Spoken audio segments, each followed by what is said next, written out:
Cupcakes, cakes, cookies, you just can't get enough of it this time of year. And now for an even better treat, one giant cupcake. Here to show us how to decorate it is Lauren McDonald, owner of Starla Boutique and Confections. Good to have you here, Lauren. Good to have you. Well, thank you for having me. We're here together. We're having fun in the kitchen together. So this is a giant cupcake Christmas tree. Yes.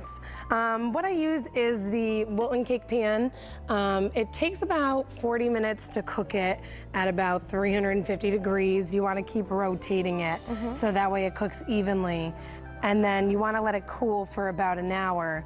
What I do is I use a spatula to dirty ice the cupcake so that way the frosting sticks better when you apply it. Okay, so this is actually what the cupcake looks like. Obviously, yes. One side is done, so it's a little, you know, it's falling down this side, but this is how it should look at the end, which is so pretty. And now you mentioned once you've baked it, you let it cool, you take it out of the pan, you dirty ice it. Is that like a baker's term? Yes, yep. It's basically where you just do a really thin layer of frosting. They also call it a crumb coat, so that way the frosting sticks, because otherwise the frosting can fall off.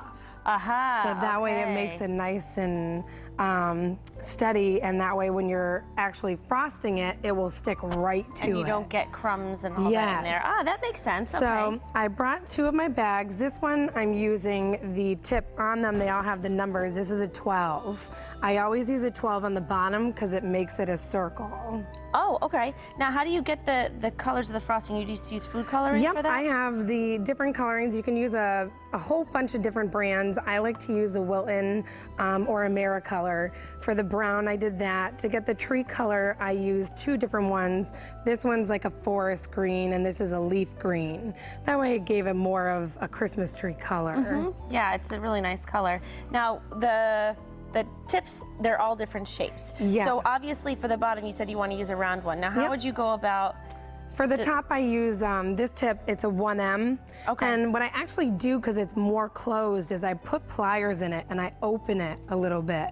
So that way it looks more like a flower, Oh, okay. So I'm going to watch you do it first. Yes. So now this is the side that's unfinished. You're going to show us how you would do it. So you want to start at the bottom and you want to gently push on the bag and roll up the cupcake. And you definitely want to use a bag like that. That's the easiest tool to use to get this done. Yeah, and you just keep following the lines.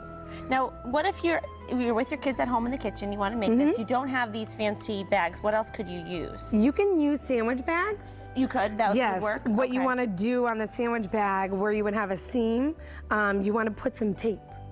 And if just put like a little piece of tape on each side, and then you can cut the bottom of the Ziploc bag if you do a diamond shape on the end of it. That way it will come out the way you want it. Or if you want a circle, just do a rounded edge. Oh, right. Okay. And you trial and error. You know, if it doesn't work, get another bag, I guess, right? So now the green, well, I haven't even watched you do it. I'm just going to go for it. I just put some pressure.